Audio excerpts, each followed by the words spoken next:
parte del proyecto termina muriendo en el momento. Llegan, se ponen a trabajar, suben a los techos, y en eso hay un cortocircuito. No, luego cuando se hace toda la investigación, el señor trabajaba con la energía viva. No había hecho el corte de la electricidad. Hay una responsabilidad del trabajador de que no aplicó las instrucciones que tiene que hacer. Según la OIT, alrededor de 8.000 personas fallecen diario producto de un accidente de trabajo, una enfermedad profesional.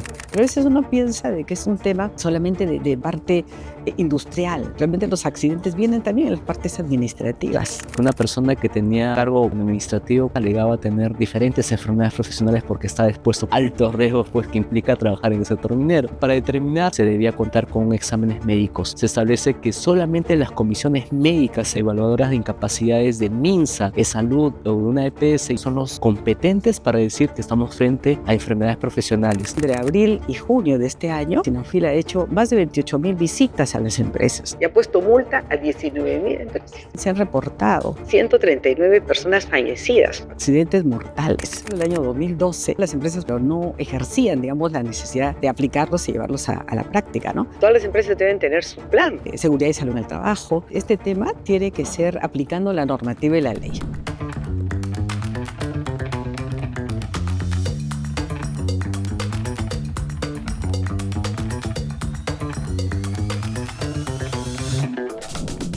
Bienvenidos a este nuevo programa de Entre Líneas Laborales. Hoy abordaremos un tema clave para la protección de los trabajadores y la sostenibilidad de las organizaciones, la gestión de riesgos en accidentes laborales y enfermedades profesionales. Este es un espacio donde uniremos la mirada técnica, legal y humana para entender cómo prevenir, enfrentar y dar respuesta a estas contingencias. Para este episodio nos acompañan dos invitados. Irene Vera Arica, psicóloga organizacional, especialista en seguridad y salud en el trabajo, con amplia experiencia en gestión de riesgos laborales y en la implementación de programas preventivos dentro de organizaciones de distintos sectores. Irene ha dedicado su trayectoria a la gestión de recursos humanos, capacitación de equipos y al fortalecimiento de la cultura preventiva en las empresas.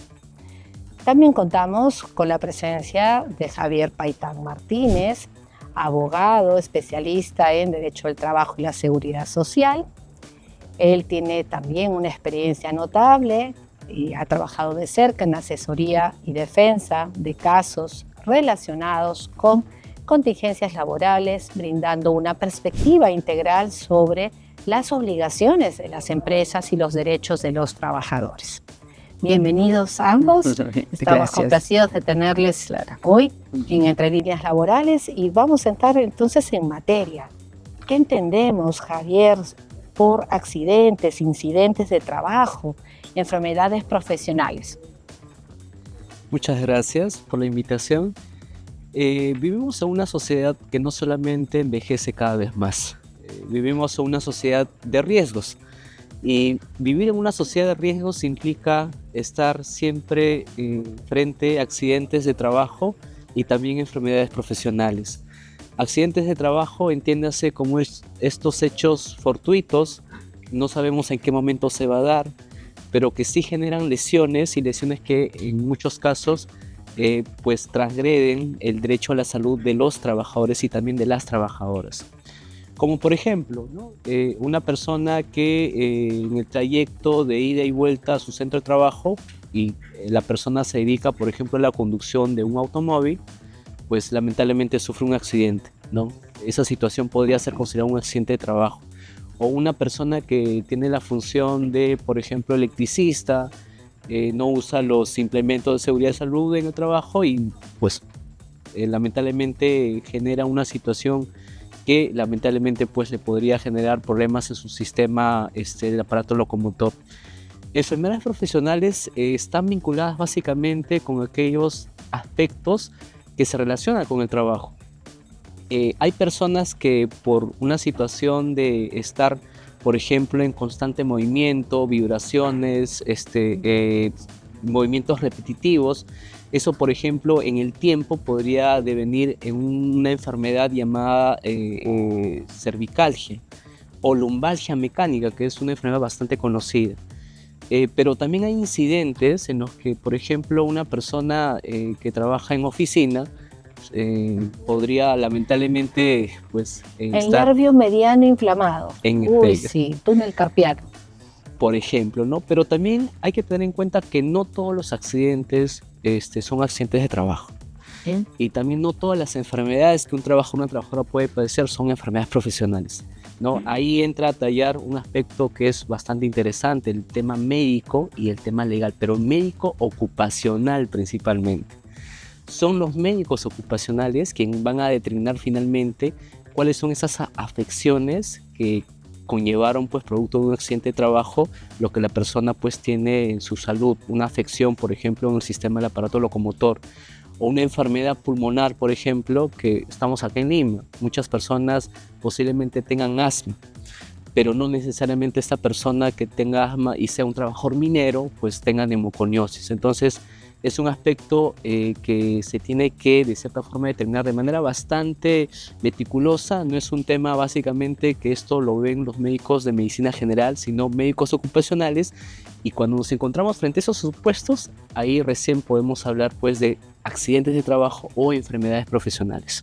Claro, pero esto evidentemente lleva a que tanto trabajadores como empresas tengan certezas respecto de cómo hacer el manejo de la gestión de riesgos, porque de lo contrario puede haber abuso de una u otra parte, ¿no? Negligencias, ¿no? Que luego se cuestan carísimos, ¿no? En vida humana, pero también en términos económicos. Irene, y entonces, en ese sentido, la importancia de la gestión de riesgos, ¿en qué radica?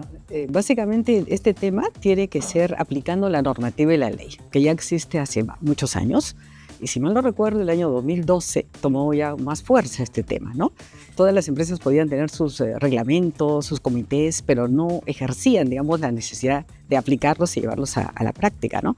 Todas las empresas deben tener su plan de seguridad y salud en el trabajo, todo normado, ¿no? Tienen que elaborar pasar su por hiper, capacitaciones obligatorias. Claro. Por ejemplo, en relación a lo que cuenta Javier, es, por ejemplo, que hay que capacitar a las personas de manera preventiva. La ley obliga que hayan 4 capacitaciones al año, ¿no? Y al comienzo uno puede decir, pero ¿qué cosa capacitamos? Parece que es algo simple. O que esto se ocupan las grandes empresas, ¿no? Las mineras, las industrias, claro, las que producen. Pueden pagarlo. Justifica. Claro, pero no, ahora absolutamente todas las organizaciones, por más administrativas que tengan, tienen que plantearlo, ¿no? Y muchísimos son desde que entra la persona, desde su inducción, tiene que tener su capacitación. Y eso está chequeado inclusive por SUNAFIL, ¿no? Y luego tienen que ya, de esas capacitaciones, y luego ver que las personas lo cumplan, ¿no? Por ejemplo, en la parte de actividades mecánicas y todo, se incluyen las capacitaciones, además de todo lo que has capacitado, las capacitaciones de los 5 minutos antes de empezar la jornada, por ejemplo, ¿no? Las pausas saludables, ¿no? Para que se cumpla, y tiene que haber un seguimiento. Todas las personas tienen que tener su hiper en relación a su puesto de trabajo, tienen que estar incluidos los riesgos a los que pueden estar sometidas para que puedan ser prevenidos, ¿no? El tema es que no acaba ahí, ¿no? O sea, tiene que haber siempre el SUNAFIL que hace las investigaciones al respecto, ¿no? Por ejemplo, entre abril y junio de este año, SUNAFIL ha hecho más de 28.000 visitas a las empresas, ¿no? Y ha puesto multa a 19.000 empresas. Imagínense ustedes la cantidad, ¿no? Uy, es alto. Y en ese tiempo también se han reportado, ¿no es cierto?, más o menos 139 personas fallecidas, accidentes mortales, ¿no? Entonces, todo es importante, los médicos ocupacionales, inclusive lo que hablaba Javier, de que para que una enfermedad sea catalogada como enfermedad ocupacional, no es simple. Yo conocí el caso de un trabajador, yo tengo problemas en la columna, tengo que operar, mi empresa me tiene que pagar, el seguro me corresponde, ¿no? Pero se determinó porque tiene todo un análisis, ¿no? Y los seguros que te llegan, sean privados o públicos, tienen que demostrar con sus médicos que realmente es una enfermedad ocupacional, pedir al área que nos diga cuánto tiempo trabajó ahí, para ver si la afección realmente clasifica. Claro. No es cuestión que yo tengo y yo tengo el derecho y la obligación que que esto me lo dé, ocasionado, ¿no? En realidad por el contexto, ¿no? Exacto. Porque y lo puede que uno traer otras exactamente. enfermedades. Esa diferenciación es bien al detalle, pero es importante que se haga, ¿no? Y si corresponde, corresponde. Si no corresponde, digamos, tiene que ser a la luz de la parte científica, médica, ¿no? Que eso se pueda hacer. Incluso con cosas muy sencillas como ergonomía, ¿no? En realidad, todos los que trabajamos y que tenemos el privilegio de hacerlo, pues tenemos que ser también conscientes, ¿no? De procurar nosotros mismos nuestra salud, contribuir con la organización que nos acoge en tener una mirada preventiva. ¿No? Y ahí Pero donde es difícil, ¿no? ¿verdad? Claro, ¿dónde están los deberes y derechos? ¿No? O sea, ¿a qué está obligada la empresa y a qué está obligado el trabajador? ¿No? Pero a veces, digamos, esa parte hay que trabajarla, ¿no? No es cuestión de solamente sacar un anuncio o poner afiches en toda la empresa, porque solo estaríamos dando conocimientos. Y es verdad, damos conocimientos, podemos tomar exámenes y la persona se saca 20, pero ese conocimiento tiene que ser llevado a generar la actitud de querer hacer las cosas. Y la actitud pasa porque yo soy consciente, estoy emocionalmente comprometida de que si hago tal cosa, el riesgo que me va a llevar, el peligro al que estoy expuesto, ¿no? Entonces, trabajar en la información, manejar la parte efectiva, emotiva, de a qué me lleva esto para que las personas realmente hagan las cosas, ¿no? Claro. Eso, formar las actitudes positivas hacia lo que es seguridad y tener seguridad como un valor de la empresa. Eso. Sí, porque de hecho, cuando invertimos en prevención, no solo le ahorramos miles de soles a la organización que nos acoge, sino también protegemos nuestra vida, Exacto. Protegemos la salud de quienes nos rodean. Así es. Y desde el punto de vista, Javier, del derecho, ¿no? ¿Cuál es el tratamiento finalmente que recibe y se brinda los riesgos y las contingencias? Estas obligaciones que las dos partes, empresarios, empresa, trabajadores, deben cumplir. A nivel normativo, y esto también es promovido por la misma Organización Internacional del Trabajo, con data que es muy importante tener en consideración, ¿no? Según la OIT, cerca de 3 millones de personas mueren por producto de accidentes de trabajo o padecimiento de enfermedades profesionales. De cierta forma, cuando analizan a detalle esto de lo que sucede a diario, alrededor de 8.000 personas fallecen producto de un accidente de trabajo, una enfermedad profesional. Y esto genera de cierta forma desde el ámbito supranacional a través de los convenios de la OIT, que los diferentes países que forman parte de esta organización, como es el caso del Perú, suscriban estos acuerdos, estos convenios que son de cierta forma vinculantes para que se establezcan esos pisos mínimos de protección, ¿no? Contra los riesgos laborales, entiéndase accidentes de trabajo y enfermedades profesionales. Entonces, en el Perú, en el ámbito laboral, se ha avanzado bastante, como bien Irene lo explicaba. Tenemos una regulación, podría decir, bastante ya completa. Tenemos la norma, pero la implementación de cierta forma toma todavía su ritmo debido a varias circunstancias. Y de manera bastante general, la obligación que tiene la empresa es implementar todas las medidas de seguridad y salud en el trabajo. Inclusive nosotros hablamos del derecho laboral, en el que pues conocemos una persona, un trabajador que tiene dependencia, está bajo subordinación, pero en el ámbito de seguridad y salud en el trabajo, es esta situación de entender trabajador subordinado se rompe, porque también la seguridad y salud en el trabajo está pensado para las personas, por ejemplo, que se vinculan con una orden de servicios o locación de servicios, lo que conocemos, ¿no? Y por el lado de los trabajadores, existe la obligación de cumplir con todas las medidas que las empresas, las entidades públicas pues implementan. Por ejemplo, si hay un aviso en el que dice peligro, no ingresar, pues un personal no debería ingresar, se entendería, ¿no? Por ejemplo, ¿no? O también someterse a los exámenes médicos ocupacionales que son obligatorios. Y de cierta forma, un trabajador no podría negarse pues a decir, no, esto invade mi intimidad, ¿no? Mi privacidad, por ningún motivo.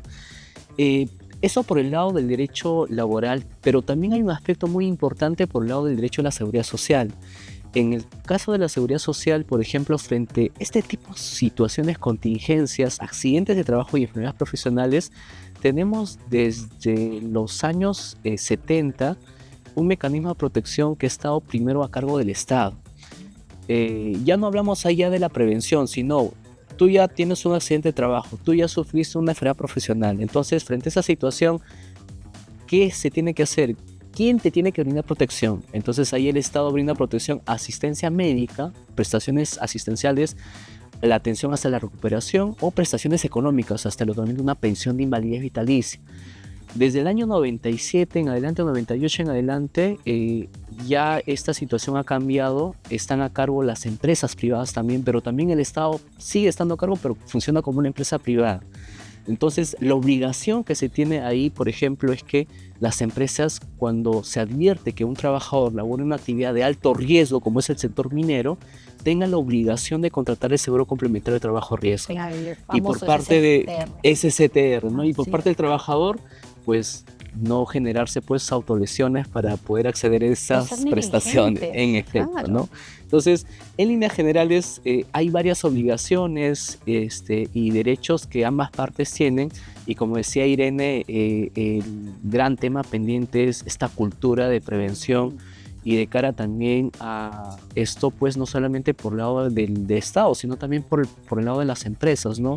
Ya la OIT ha señalado, inclusive está establecido esto como un objetivo de desarrollo sostenible, la Agenda 2030, que de cierta forma necesitamos la unión de todos para poder hacer frente a diferentes tipos de situaciones en el que pues este mundo de cambios acelerados se está atravesando, pero principalmente también a estos aspectos de las contingencias sociales, ¿no? Que finalmente lo que conlleva, como bien decía la profesora Solís, que esto pues no solamente implica en resguardar y mantener, o en todo caso no generar perjuicios a la empresa, sino principalmente en tener una sociedad sana, saludable. Uh-huh. Y eso que estamos hablando del mundo formal, porque 3 de cada 10 trabajadores en el mundo formal. Entonces, ¿qué hacemos con los otros 7 que están en situaciones en que prácticamente no entra nada? No hay norma, no hay derechos, no hay obligaciones, no hay deberes. Entonces allí la cosa se nos desdibuja. Entonces sí, en nuestro país hay harto por hacer. Mientras tanto, vamos a una pausa. Pausita breve. Se ha sido rápido. Sí, pasan los minutos, no te creas, ya los vas a ver a ellos. Más tiempo, ahí van a hacer la magia. Sí, pero estamos bien en tiempo, ¿verdad? Eso. Ahora sí. Uy, ¿qué es eso? Hola, somos Nicole Portanova y Elisa Rojas y les queremos hablar sobre nuestra experiencia para sustentar nuestra tesis y a lo largo de la maestría. Hemos tenido un recorrido muy amplio que nos ha permitido tener muchos conocimientos de acuerdo a todos los cursos que hemos podido llevar dentro de la maestría, y hemos recibido asesoramiento constante por parte de nuestra asesora y de diversos profesores que nos han apoyado en el proceso de realizar nuestra tesis. Recomendamos la maestría en Relaciones Laborales porque tiene un enfoque bastante holístico y porque los profesores manifiestan en todo momento su compromiso para aportar en las diferentes dimensiones de la tesis que puedan o la investigación que puedan abordar.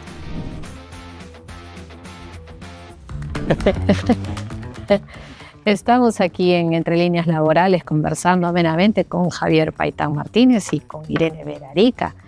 Y vamos a ahora hablar de algunos casos. ¿Qué les parece?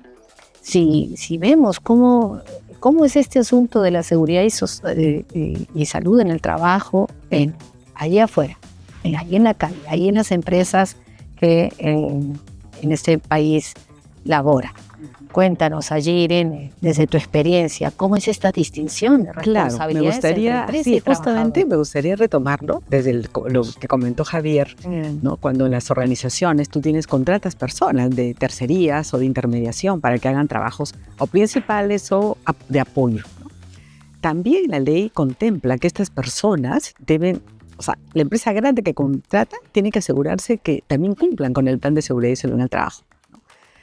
Controlar no es que vienen y ya, pues si se puso el arnés bien y si no, qué pena. No, porque también seríamos responsables de lo que pase. Recuerdo un caso, ¿no?, de una empresa donde había contratado a este personal para cuestiones de limpieza, ¿no?, de parte del edificio, ¿no? Y bueno, supuestamente el personal de seguridad de esta empresa grande estaba chequeando que todo camine bien. Y luego pasa una persona que tiene que ver con el tema de seguridad y observa que más o menos a 3 metros había una persona limpiando lunas sin arnés.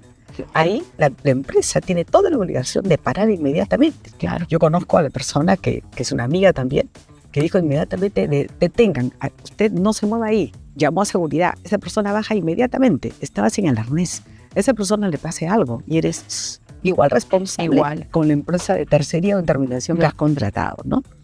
Y sí, casos hay muchos. Hay uno muy fuerte que llegó a ser un fallecimiento de un trabajador, ¿no? Tenían que arreglar unas luminarias, ¿no?, de un ambiente. Era un día sábado, la persona llega y él era una persona con muchos años de experiencia. E inclusive habían 2 personas de la empresa con él, pero también personal que iba a apoyarlo de fuera, de otras empresas, ¿no? Llega, se ponen a trabajar, suben a los techos, y en eso hay un cortocircuito y este señor, el jefe del proyecto, termina muriendo en el momento, ¿no? Luego, cuando se hace toda la investigación, efectivamente habían filmaciones, el señor trabajaba con la energía viva, no había hecho el corte de la electricidad. Entonces, cuando se comienza a investigar todo qué pasó, ¿no?, esta persona, hay una responsabilidad del trabajador, ¿no es cierto?, de que no aplicó las instrucciones que tiene que hacer. Claro. Averiguaron si estaba con el uniforme, estaba con los zapatos dieléctricos, pero no estaba con los guantes. La empresa tenía la costumbre de comprar este material para que las personas tomaran y se pusieran los guantes. Pero ¿qué falló ahí la empresa? Que no tenía un documento donde le había entregado de manera personal esos guantes dieléctricos al trabajador, ¿no? Entonces no podemos confiarnos, ¿no?, que siendo así va a ser eso. Pero a veces uno piensa de que es un tema solamente de parte, digamos, mecánica, de parte industrial, ¿no? Realmente los accidentes vienen también en las partes administrativas, sí, claro, ¿no? Quizás Javier conoce uno, yo conozco otro, pero que hable el primero. Javier, cuéntanos de tu experiencia. He tenido experiencia de ver varios casos a nivel también de la parte administrativa, sobre todo en el sector minero. Partamos tal vez por el tema de lo administrativo, ¿no? Como ustedes saben, pues las empresas mineras en sus centros de producción también tienen oficinas, ¿no? Oficinas en las que muchas veces están pues a cierta distancia del centro mismo de producción, y de cierta forma un caso que llegó inclusive a los tribunales de justicia en el Perú, en el que una persona que tenía un cargo netamente administrativo pues alegaba tener diferentes enfermedades profesionales porque estaba expuesto pues a todo el entorno y a los altos riesgos pues que implica trabajar en el sector minero. Bueno, lamentablemente para esta persona que interpuso la demanda pues no tuvo un resultado favorable. ¿Por qué? Porque para determinar si esta enfermedad o la enfermedad que ella alegaba o él alegaba tenía origen ocupacional, pues se debía contar con exámenes médicos, ¿no? Y para lo cual, a nivel ya de nuestra legislación peruana y también teniendo en consideración precedentes vinculantes del Tribunal Constitucional, se establece que solamente las comisiones médicas evaluadoras de incapacidades del MINSA, E-Salud o de una EPS y actualmente también del INR son los competentes para decir que estamos frente a enfermedades profesionales. ¿Por qué? Porque ellos determinan y diagnostican qué enfermedades tienen, y entonces también determinan el grado de invalidez.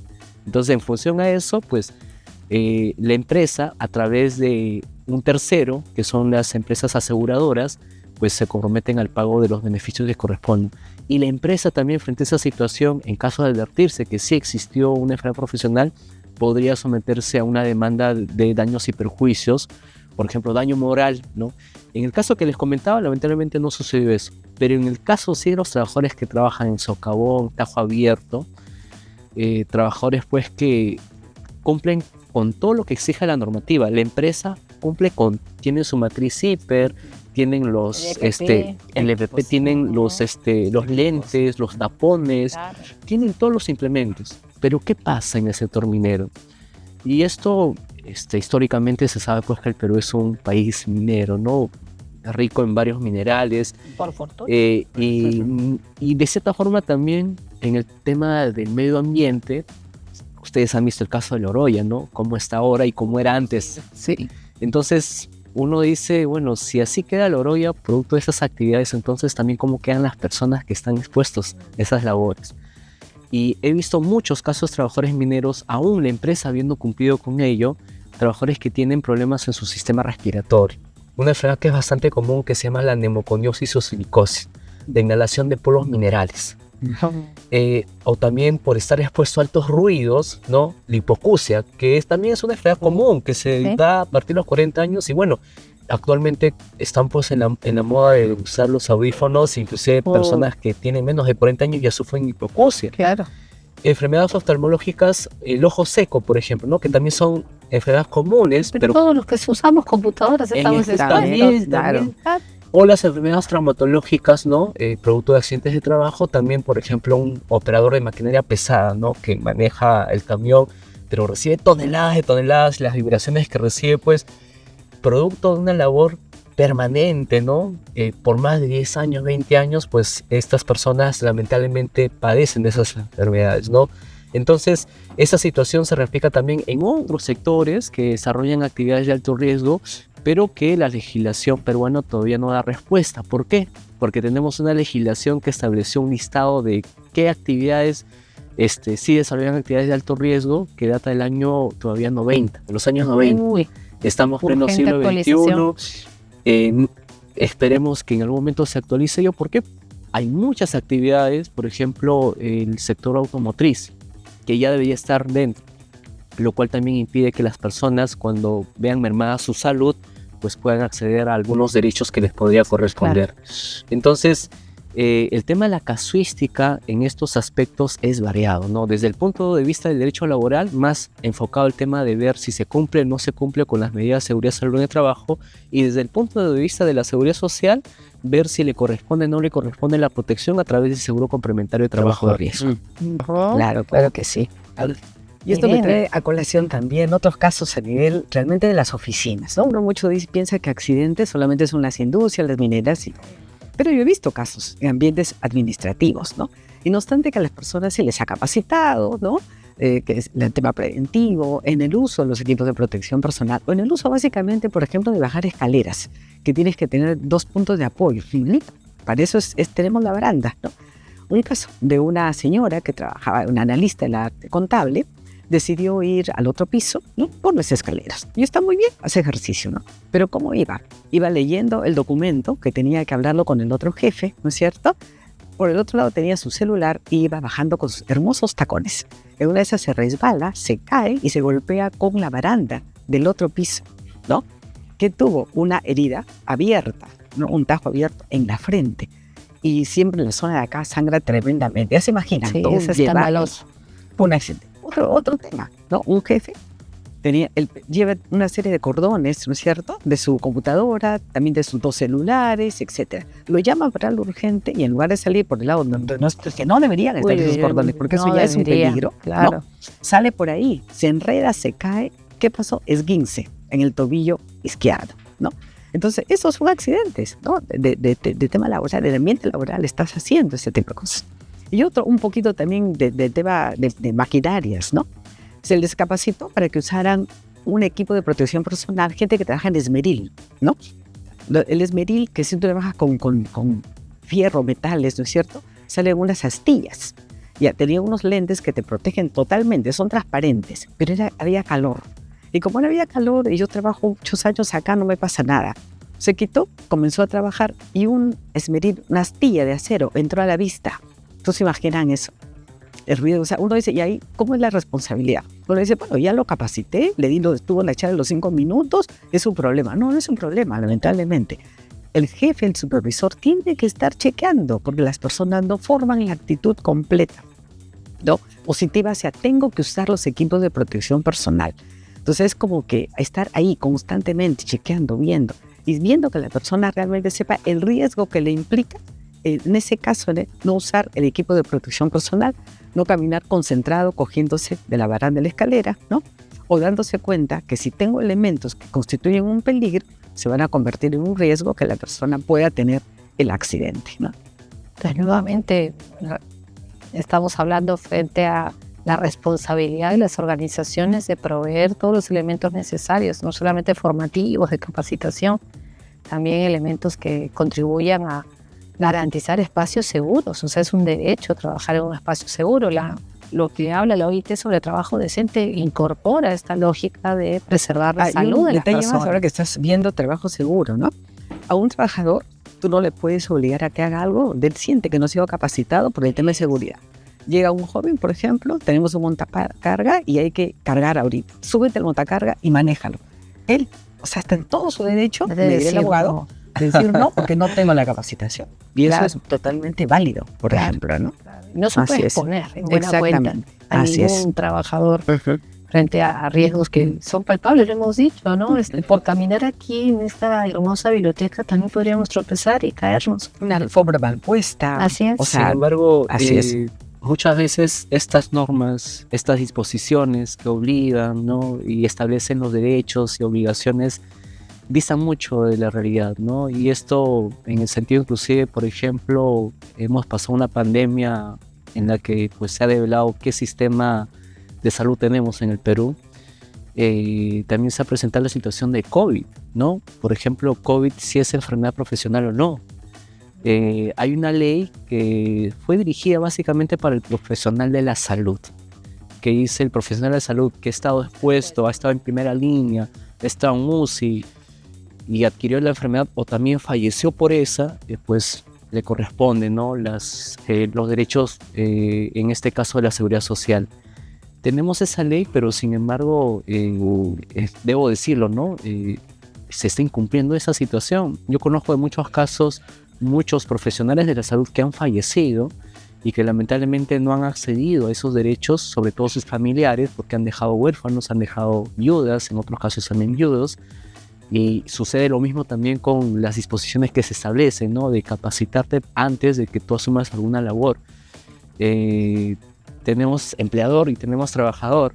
Y muchas veces este tema de la subordinación, inclusive si es que tiene un contrato a plazo determinado, pues lamentablemente el trabajador se tiene que, pues lamentablemente cumplir con esa disposición. Entonces la casuística es bastante amplia y en realidad es un tema muy interesante que nos llama también a reflexión bastante de qué estamos haciendo nosotros como sociedad, ¿no? Y en efecto, ¿no? Y la sociedad civil y desde también el lado de las organizaciones sindicales, es momento ya de poder ver los varios problemas que existen, que son problemas sociales, ¿no? Pero no solo quedarnos con eso, sino plantear esas alternativas de solución que van de la mano pues ya con la implementación, me parece, de políticas públicas, ¿no? Que se reflejen en normas y no solamente normas que pues se elaboren en cuatro paredes, sino normas que recojan lo que actualmente está sucediendo y lo que necesita nuestra sociedad, como lo vuelvo a reiterar, ¿no? Una sociedad en la que nosotros estamos en constantes riesgos. Así es, esto requiere diálogo de muchas partes. Claro. Así que ha sido grato que podamos aquí hablar sobre la salud y la seguridad en el trabajo. Gracias a ambos hemos profundizado en la gestión de riesgos en accidentes laborales y enfermedades profesionales, comprendiendo cómo la prevención, la normativa y la responsabilidad compartida entre empresa y trabajador son esenciales para construir entornos laborales seguros y sostenibles. Agradecemos a Irene Verarica y a Javier Paitán Martínez por compartir su experiencia y conocimientos, así como a ustedes por acompañarnos en este espacio de reflexión y aprendizaje. Los invitamos a nuestro próximo programa Entre Líneas Laborales, donde continuaremos analizando los grandes retos del mundo del trabajo con la guía de nuestros especialistas. Nos vemos pronto.